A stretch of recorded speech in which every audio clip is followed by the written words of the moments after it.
Hi, it's Jane here from craftwithjane.co.uk, and today I'm bringing you these cute little mini post-it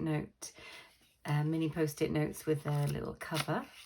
I've made these before, and every time we have a new catalogue I do tend to make a couple of these because I think they are quite handy to go out with the catalogues, and I've decided to use the new in colours for them. So, and the designer series paper that comes with the in colours, so this is the designer series paper here. It's the 2025 to 2027 in colour DSP, and it's got cloud cover, darling duckling, secret sea and timid tiger, and the fifth colour is strawberry slush. So that's the one that I'm going to make with you today, and I just think these are really handy. Love to have a load of these made up. Often we'll send them out as part of my customer appreciation thank you packs. So yeah, these are this is today's project.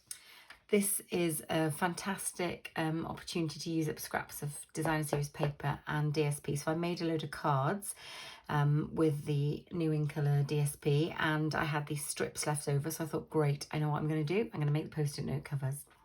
So this is a piece of cardstock as well that was left over, and this measures 6 inches by 2, and I'm going to score it on the long side at 1.5.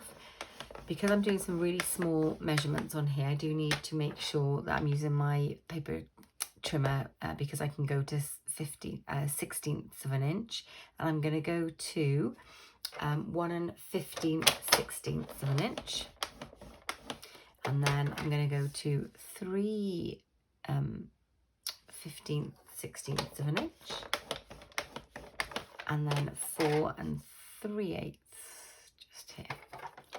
And that is all of the scoring done.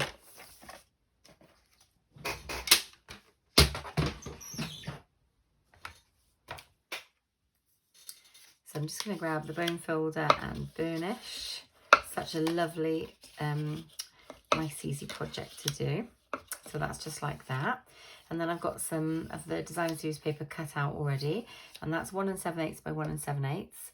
Then I've got 1 7/8 by 1.5 and 1 7/8 by 1 3/8. And basically this is going to fold like so, but this one's slightly longer piece. And I'm going to get a corner around it and just round the edges like this. And then I'm going to take the 1.5 inch one, and I'm going to corner round the edges for this as well. There we go, and that is all the corner rounding there. I'll get my liquid glue out and just glue this into place.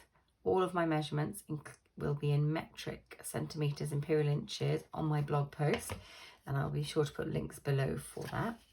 I'm just going to pop this like so into place. Just make sure it's got roughly an equal border. Press it down like so. And then I'm going to put the back piece on as well while I'm here.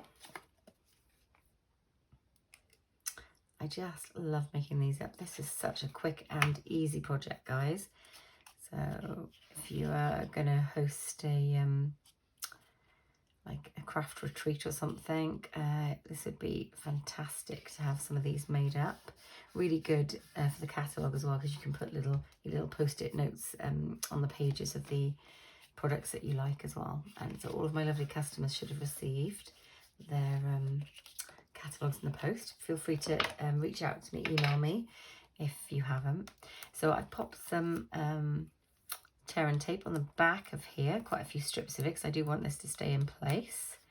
And I'm just gonna peel them all off, and then I'll stick my little mini post-it note into the right place. So I'm going to start here, and I'm going to do this a bit backwards.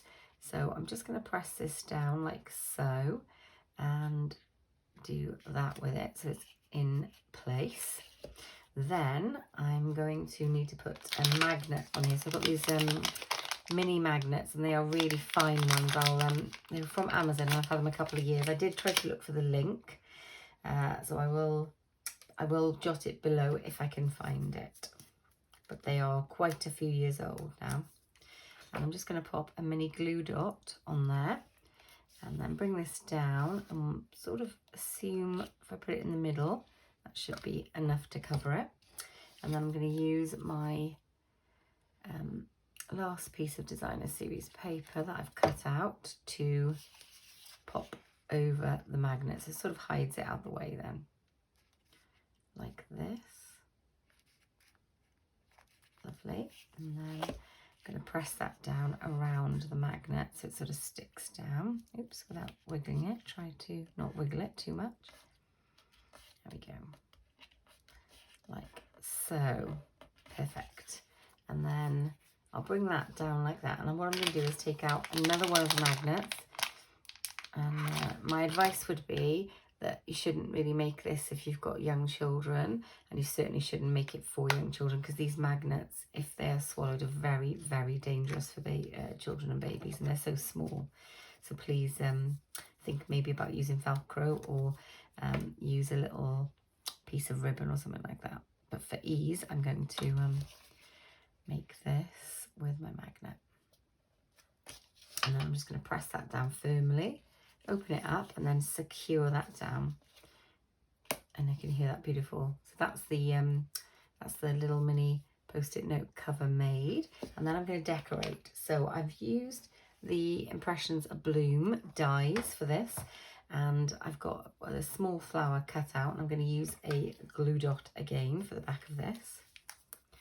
So I'll just pull off my glue dot like so, pop it on the back here, and then just maybe put that like that in that corner, and just make sure the edges are sort of curled up a little bit to make it feel more flower-like.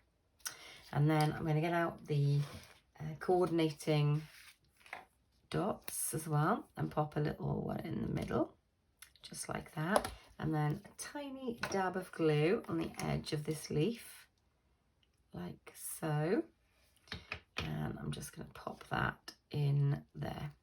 There we go, like that. And that is the project completed. So these are my mini post-it note covers in the 2025 to 2027 in colours, and using the designer series paper that coordinates and the gems. And I just think it's a lovely little project. Hope you've enjoyed it. I'll put all the measurements on my blog post, which will be below, and I will also link the products that I have used for you as well. If you're interested in purchasing the products that I've used today, and you don't already have a Stampin' Up demonstrator, and you live within any of the countries in Europe that Stampin' Up sells in, please do consider shopping with me. I would be very grateful. And for qualifying orders, I do send out a lovely thank you pack the month after. So please do consider that. Also, if you would like to join Stampin' Up and you'd like to join my team, we would welcome you with open arms. I will put links below for both shopping with me and for joining my team. Okay, I'm going to say bye for now, guys, and happy crafting.